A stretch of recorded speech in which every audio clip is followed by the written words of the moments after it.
ವಿಜಯ್ ಕುಮಾರ್ ನಡವತ್ತಿ. ಇವತ್ತು ಸುವರ್ಣಾಕ್ಷರದಲ್ಲಿ ಬರೀಬೇಕು ನಡವತ್ತಿ.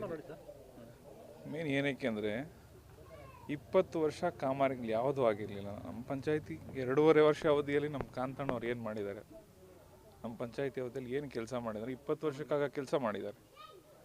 ಈಗ ನಾನು ಏನು ಮಾಡಬೇಕಂದ್ರೆ ನಡವತ್ತಿಯಲ್ಲಿ ಸರ್ಕಾರಿ ಗುಂಟು ಒಪ್ಪಿತ್ತು, ಅದು ಆಲ್ಮೋಸ್ಟ್ ಒಂದು 2 ಎಕರೆ, ಸುಮಾರು 2 ಎಕರೆ ಇತ್ತು, 3 ಎಕರೆ. ಅದಕ್ಕೆ ಕಾಂಪೌಂಡ್ ಇರಲಿಲ್ಲ, ಏನಿರಲಿಲ್ಲ, ಎಲ್ಲ ಒತ್ತುವರಿ ಆಗ್ಬಿಟ್ಟಿತ್ತು ಪೂರ್ತಿ ಲ್ಯಾಂಡೆಲ್ಲ.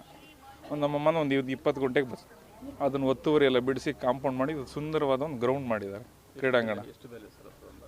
ಅಂದಾಜು ಬೆಲೆ ಇವತ್ತಿನ ಪ್ರಕಾರ ತಗೊಂಡು ಸುಮಾರು ಒಂದು 10 ಕೋಟಿ ಇರುತ್ತಣ್ಣ, ಒಂದು 10 ಕೋಟಿ ರೂಪಾಯಿ.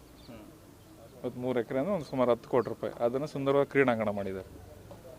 ಎಲ್ರಿಗೂ ಕ್ರಿಕೆಟ್ ಆಡೋಕ್ಕೆ ಮೇಯ್ನ್ ಕ್ರಿಕೆಟ್ ಪಿಚ್ ಮಾಡಿದ್ದಾರೆ, ಸುಂದರವಾಗಿ ನಿರ್ಮಿಸಿದ್ದಾರೆ ಪೂರ್ತಿ. ಈ ಒಂದು ವಾಕಿಂಗ್ ಪಾತ್ ಮಾಡಿದ್ದಾರೆ.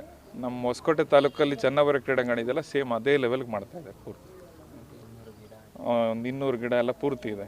ಬಟ್ ನಾವು ಹೇಳ್ಬೇಕಂದ್ರೆ ನಮ್ಮ ಪಂಚಾಯತಿಯಲ್ಲಿ ಈ ಲೆವೆಲ್ವರೆಗೆ ಅಧ್ಯಕ್ಷರು ಯಾರೂ ಈ ಥರ ನೋಡಿಲ್ಲ. ನಾವು 2 ವರ್ಷ ಅವಧಿಯಲ್ಲಿ ತುಂಬ ಕೆಲಸ ಮಾಡಿದ ನಮ್ಮ ಅಧ್ಯಕ್ಷರು, ಮತ್ತು ಮೇಯ್ನು ನಮ್ಮ ಶಾಸಕರ ನೇತೃತ್ವದಲ್ಲಿ ಎಲ್ಲ ಮಾಡಿದ್ದಾರೆ ನಮ್ಮ ಅಧ್ಯಕ್ಷರು. ಇನ್ನು ಮುಂದೆ ಮಾಡಲಿ, ನಮಗೆ ಅವರ ಮಾರ್ಗದರ್ಶನ ಬೇಕು. ಮೇಯ್ನ್ ನಮ್ಮ ಕಾಂತರಾಜಣ್ಣವ್ರ ಮಾರ್ಗದರ್ಶನ ಬೇಕು, ಮತ್ತು ಶಾಸಕರ ಮಾರ್ಗದರ್ಶನ ಬೇಕು. ನಮ್ಮ ಮುಂದೆ ಬರಲಿ, ಒಳ್ಳೆ ಪೊಸಿಷನ್ಗೆ ಹೋಗಲಿ. ನೆಕ್ಸ್ಟ್ ಜಿಲ್ಲಾ ಪಂಚಾಯತಿ ಮುಂದೆಗೆ ಹೋಗ್ಬೇಕು ಅಂತ ನಾನು ಕೇಳ್ಕೊತಾ ಇದ್ದೀನಿ ನಮ್ಮ ಕಾಂತಣ್ಣವ್ರನ್ನ.